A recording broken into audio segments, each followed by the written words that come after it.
Alrighty.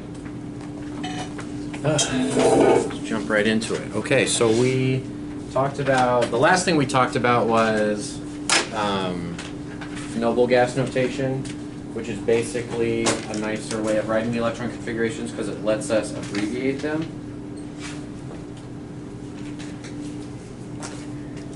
Right? Unless it's boron or something, right? A small element will not, it doesn't really abbreviate it, but it's kind of nice for these elements that have lots of electrons. Okay, if I have 36 electrons, I can abbreviate it to something like that. Okay, so that's the last thing we talked about. The other thing we need to discuss is, oh, whoops, I forgot. When we talked about valence electrons, right? Valence electrons are the ones that form chemical bonds, okay? And so I'm basically just looking at the ones on the highest energy level, and any D or F electrons, if they are at the end, those are high enough energy where they are part of chemical bonds, so I'm going to include those. Okay, so we left off there. Now, there's a little, there's a part of this that I have not told you about yet, where the pattern that we've learned for filling up electrons is not entirely correct. Okay, it's actually much more complicated than what I've told you so far, but I can't teach you the whole thing at once because then it gets too crazy. Okay, so the pattern we've learned of like 1s, 2s, 2p, and then like you follow the subshells in order of the periodic table is mostly correct. There are other factors though that affect the energy of electrons that we have ignored so far, and for most elements you can ignore this other stuff because it doesn't affect the pattern. Until you get to certain elements, then it turns out that some of them don't follow the pattern. Okay, so I need to kind of tell you more of the reality of how this works. Okay, so there's many factors. Okay, we know about energy levels, subshells, and orbitals. Okay, there's other things that affect the energy of electron. Okay, and I'm not going to go into too much detail about it because it gets complicated and there's math and stuff. Okay, that's college chemistry. Okay, but all I'm going to say is that sometimes subshells will change their order as they're being filled up. Okay, so for example, if I were to make my little chart, the 4s comes before the 3d. So like if you're looking at potassium and calcium, those are filling up, those have electrons in the 4s, and then 3d comes after that. As you fill up those subshells with electrons, their energies actually switch. So the energy changes of the subshells as you fill them up. So the pattern is changing as you're adding electrons to it. Okay, so it's a little complicated. Okay, and so basically my point is that some electron configurations are anomalous. What do I mean by anomalous? Unknown. Not unknown. It means it doesn't follow the pattern. Okay, it's like it's kind of like a mystery, but it's just something that doesn't follow the pattern. Okay, maybe an outlier is one way to say it. It's a strange, unusual thing. Okay, and I'm going to show you what I mean by this. Okay, so for example, okay, let's take these three elements. Vanadium, chromium, manganese. Where are these on the periodic table?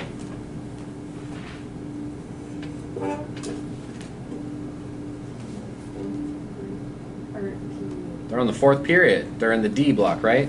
Are they nearby each other? These three elements? Yeah, it's 23, 24, and 25. Okay? So here's the deal. We can do the predicted electron configurations, and what I mean by predicted is what we think they are based on what we've learned. And then I'm going to show you the actual ones.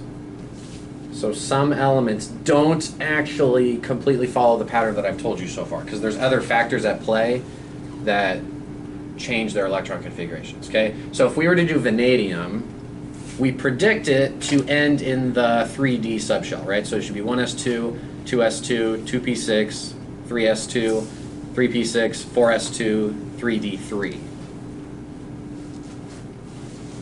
Yes. Gosh, and this thing is... It keeps putting them on the next row, which is very strange. Let me back out of this and try again.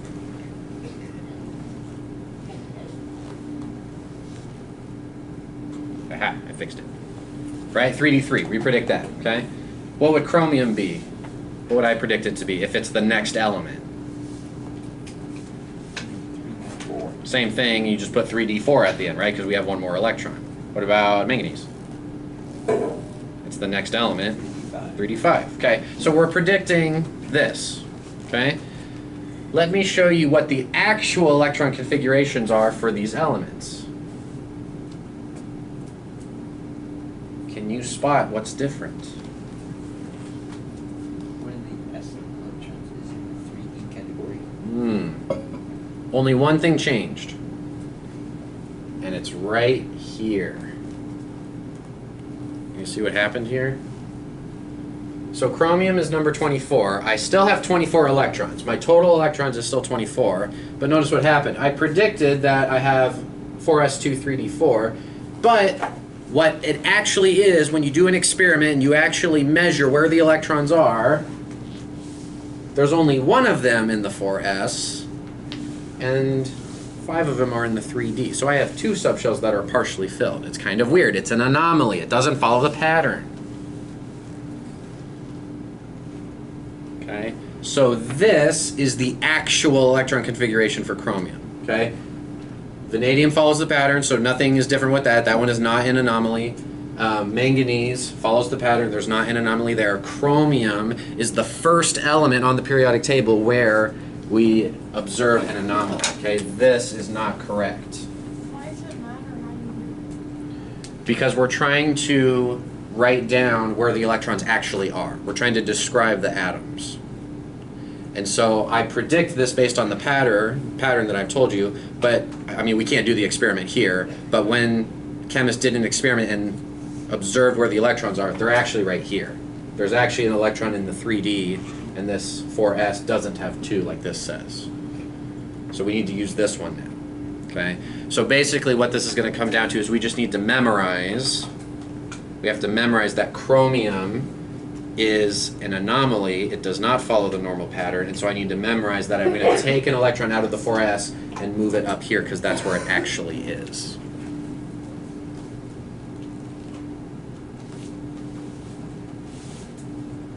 You okay with that?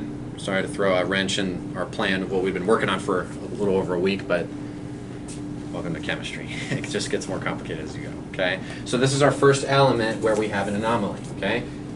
Unfortunately, there are more, okay? I think I have another example, okay? So let's look at some other elements. Nickel, copper, zinc. Where are these on the periodic table?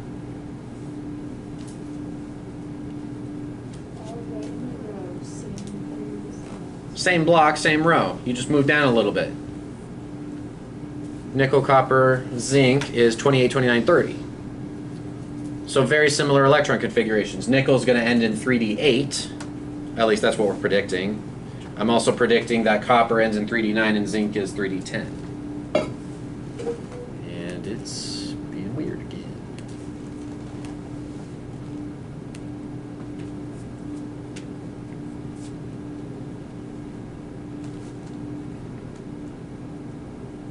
So this is what we're predicting. Let me show you the actual electron configurations that were found from experiments. What's different? The dude in the middle. Copper is anomalous. Notice what's different here, right over there. Again, there's this weird things that happens with the 4s and the 3d subshell, where one of the electrons prefers to be in the 3d, that's more stable than in the 4s, okay? So again, this is not actually the correct electron configuration for copper. It's actually 4s1 3d10 at the end there. We have to memorize that. Okay, we just need to know that. Okay, nickel does follow our pattern, okay, so that one didn't change. Zinc also follows the pattern. It didn't change. Okay, so they're fine. So far there's only 2 elements that we have to keep track of, chromium and copper.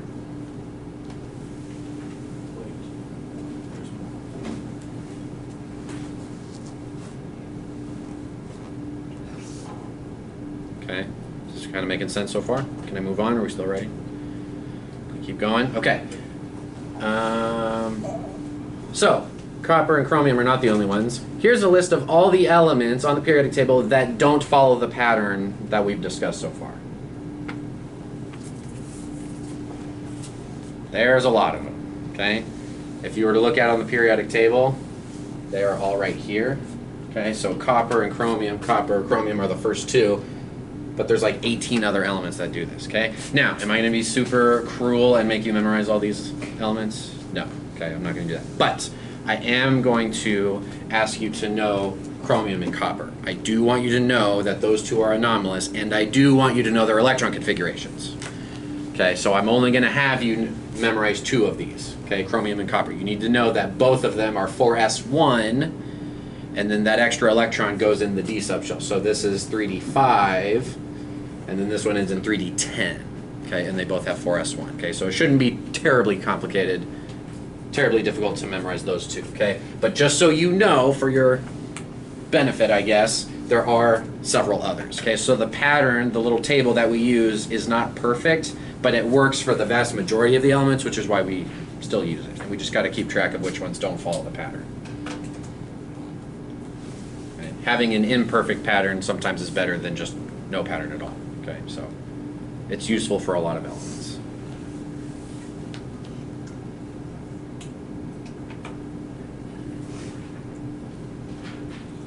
Okay. Now, there's an idea that I won't even bring up. So, okay, obviously, if you're a scientist, you're like, why is this happening? Why is this the case? There's a hypothesis that has gone around, and it was actually taught in schools a lot, and I wouldn't even bring it up because I wouldn't tell you something that's wrong. But if you go to college and take chemistry, there's somewhat of a decent chance that someone will say this, and so I just want to tell you now that it's wrong because it's a very common misconception. There's this idea that, let me back up here. There's this idea that the reason chromium puts the electron here is because a half-filled subshell is more stable. Okay, so right, 3d5 is halfway filled, right, instead of 10. And so there's this hypothesis that, well, okay, maybe there's something about it being half full is more stable than being 4s2 3d4. And so since it's so close, it'll, move it over. That is not true. If you test that hypothesis, well, if that's true, you'd be able to say, well, then every element that is able to do that would do that. And then similar thing here is some people would say that, oh, well, the reason copper is anomalous is because having the 3D subshell perfectly filled is more stable, so half full stability or whatever. If that were true, then all of the elements right here would do that, and all of the elements right here would do the same thing. That happens to do that, but then why are all these other elements not following the pattern either? It doesn't really work. Okay, and you would also see it halfway through the F subshell, which 1, 2, 3, 4, 5, 6. You'd see these elements doing it too. So it's an interesting hypothesis, but it doesn't work. Okay, so this idea of half shell stability or whatever some people call it is not true. It just doesn't work. Okay, and if you really want to know more of the reasoning behind it, I can get out my college textbook and show you the diagrams and all that crazy stuff. It's kind of interesting, but I will spare you for now. Okay, so all we need to know is that we have the chart, right? We fill in the subshells in order. It works for most of the elements, but there's like 20 of them where they don't follow the pattern, okay? Because there's other factors affecting the energy of the electrons, okay? And I want you to know these two, okay? So and I'm not going to remind you on the test or on the assignment today. I'm just going to say, what's the electron configuration of chromium? And you're going to have to go, ooh, that's one of the weird ones, and then you're going to have to do it right. I'm not going to like give you a hint that it's one of the anomalous ones, okay? Think we can do that? Okay, questions before I move on? So that's anomalous electron configurations. The pattern isn't perfect, okay? Last thing I want to mention is ions, okay? So far we've been assuming that all of the atoms we're dealing with are neutral. The number of protons equals the number of electrons, which can be true. An element could be neutral, but we've also talked about how lots of atoms are not neutral. So if an atom is an ion, what is different about it? What particle has been adjusted? Like if I make something negatively charged, how does it become negatively charged? you've added electrons. If it becomes positively charged, that means it's lost electrons. So do you think gaining electrons or losing electrons would affect the electron configuration? Yes, so we need to talk about that because it pertains to what we're talking about right now, okay? So, atoms are actually rarely neutral. It's very common for them to be an ion, okay? So, we need to talk about how this affects electron configurations, okay? Quick example, okay? Magnesium, when it's neutral, has how many electrons? 12, yes, because it's number 12, so it would match the protons. So if I were to do its electron configuration all the way up to 12 electrons, we end in 3s2. 1s2, 2s2, 3p6, 3s2. Okay, great. What happened to make it positive 2? If it's an Mg2 plus, what happened to the electrons? Did I gain electrons or lose some electrons? Say what? Yeah, I lost 2 electrons. Okay, and so the idea here is that the high energy electrons are the ones that can leave and go to another atom. Okay, so what has happened here is some other atom has stolen the electrons from magnesium. Okay, electrons don't just fly away on their own. They're attracted to something that pulls on them more strongly. So there's some other atom that would have taken the electrons away. This becomes positive and that other atom becomes negatively charged. Okay, but magnesium is a positive charge. So what I'm going to do is I'm going to take away 2 electrons in the order of high energy and then down. Okay, so my 2 high energy electrons are my 3s2. So the electron configuration for my magnesium ion is just that. I just take away 2 electrons, starting with the high energy, because those are the ones that can move to another atom.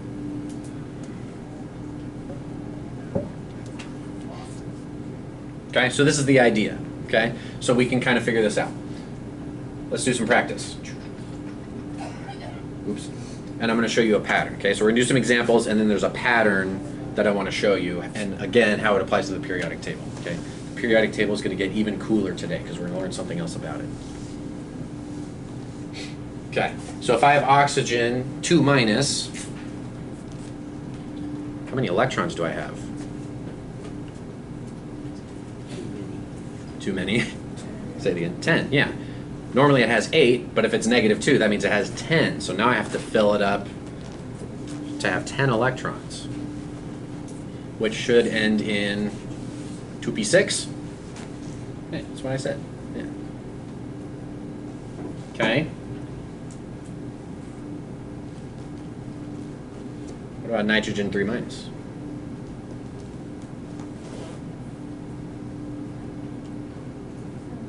Also 10. So is it the same one? Same, yeah, it's the same electron configuration. That's getting interesting. What about fluorine 1 minus? Also 10. I'm noticing a pattern.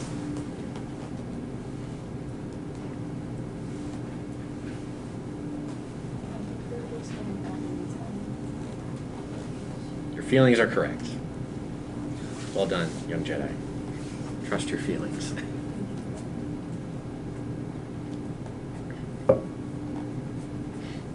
Okay, so, interesting. All of these ions have 10 electrons. So which neutral atom do these look like in terms of the electrons? What neutral atom? Say it again, Drew. I just almost said your last name. Neon. Neon has the same electron configuration, but it's the one that's the neutral atom. There's going to be an interesting pattern here that we're going to notice, okay, or a principle. It looks like neon. It looks like neon. They all look like neon. In terms of the electrons, right? Obviously the protons and the neutrons are different because they're different elements, but the electrons all look like neon. This is kind of interesting. Oops, back up. Let's look at some other ions.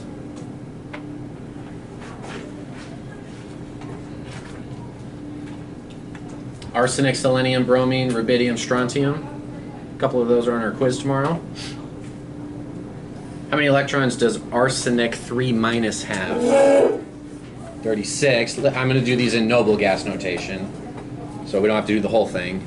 So let's do argon, right? And then 4s, 3d, and 5p after. Or 4p, I'm sorry. Like that.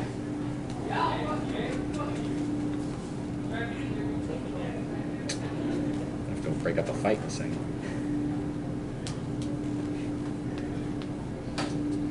What about selenium 2 minus?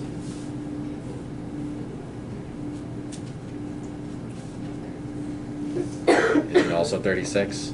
It is. I have a feeling all of these are going to be 36. Yes, all of these ions have 36 electrons.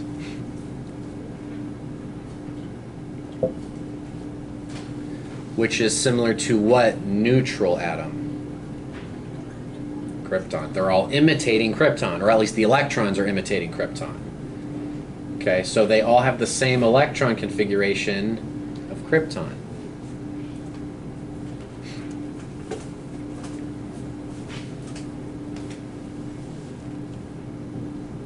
Interesting. If you're writing this down, I'll let you catch up and then I'll move on to the point I'm trying to make about this.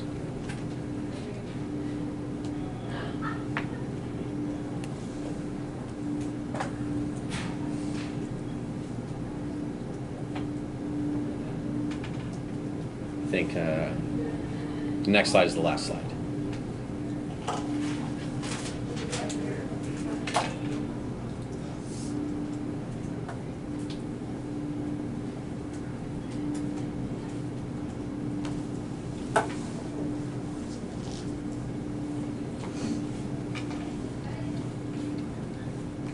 Next one. Okay, so let's kind of back up here and look at what we've been doing on the periodic table. So here's the periodic table. The first elements we looked at were oxygen, nitrogen, fluorine, sodium, and magnesium, which are right here. And which noble gas were they imitating? Neon, which is the noble gas that's very close to them. The other elements that we just looked at were arsenic, selenium, bromine, rubidium, and strontium, which are right here.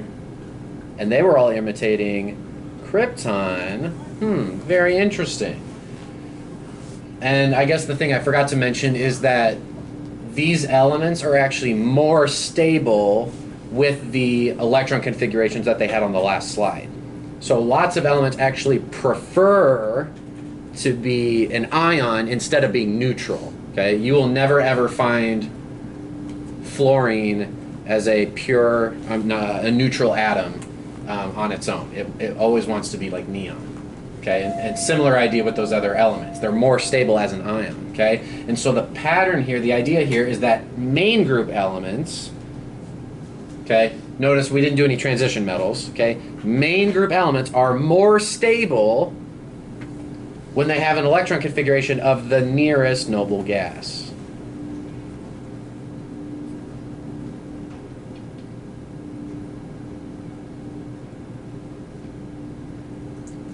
Everybody wants to be a noble gas. Write a song about it. Okay, this also explains why noble gases don't really react with other elements. They're noble, they're better than everyone else. It's because they're so stable that they don't really react. And other elements will adjust and exchange electrons. Okay, I say it like they're people, they're trading electrons. So that they can be more stable like the noble gases. Okay, noble gases are exceptionally stable because their subshells are perfectly filled. Notice how all of the noble gases end with a full P subshell, P6. Okay, so they have that full subshell. Okay, there's also another pattern that's important here. Okay, so I have, let's look at the valence electrons in the different groups. Okay, so if I were to look at group 1, all of these elements end with an S1, right? That's 1s1, 2s1, 3s1, 4s1, 5, 6, 7, right? They all have one valence electron. If I go to group 2, they all end in S2. They have 2 valence electrons. I'm going to skip the transition metals because they don't follow this pattern.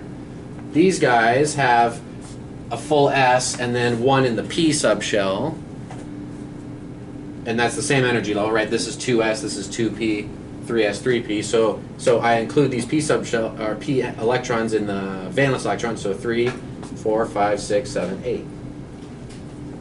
Okay. So you can tell how many valence electrons an element will have just by looking where it is on the periodic table. And this will tell us something about the ion that it forms. Okay, so I'm going to come back to this idea here in a second. If I'm in group 1 and I have one valence electron, and it's more stable to be like a noble gas, what is easier? What do you think takes less energy? Gaining 7 electrons to fill up to the next noble gas? Or do you think it's easier to lose 1 electron and become like the noble gas before you? It's probably easier to lose 1. So if I lose 1 electron, what charge do I become? Positive what? Positive 1. Any element, if you lose 1 electron, you become positive 1. So here's the deal. Elements in group 1 typically like to be a positive 1 charge because it is more stable to have a full p subshell than to have, be a neutral atom, so to speak. If I'm in group 2 and I have 2 valence electrons, what's easier? Gaining 6 electrons to be like a noble gas, or just losing 2? Losing 2. If I lose 2 electrons, then my charge is positive 2.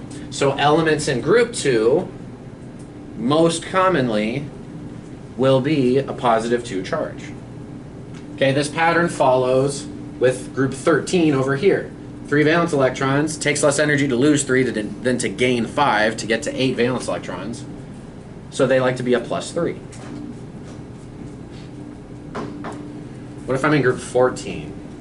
This is kind of interesting. I could gain 4 or lose 4.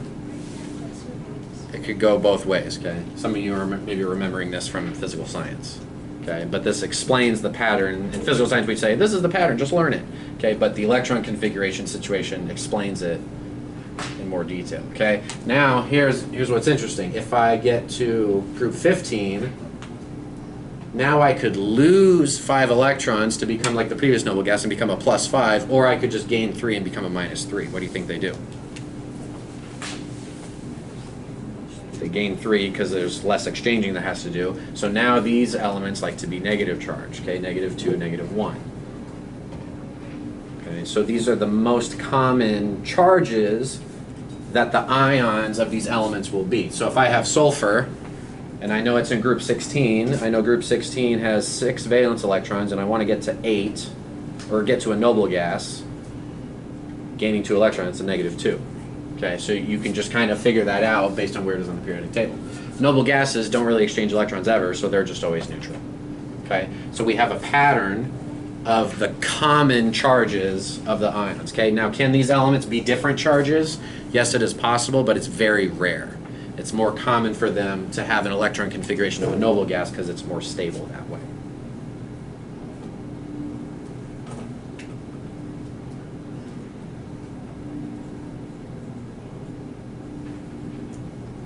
Okay, so in physical science we tell you just to know this pattern, but in chemistry we actually kind of get to understand why that pattern exists. It's because we want to be like a noble gas. We just want to have nicely filled subshells and don't have any extra electrons hanging out by themselves. Okay? Make sense? You okay with this? Questions? Tate and Isabel are falling asleep on me. It's okay. I would fall asleep on me right now too because I'm pretty tired. Okay. That is the end of the slideshow. Thank you for coming to my TED Talk. Yes, I am hilarious.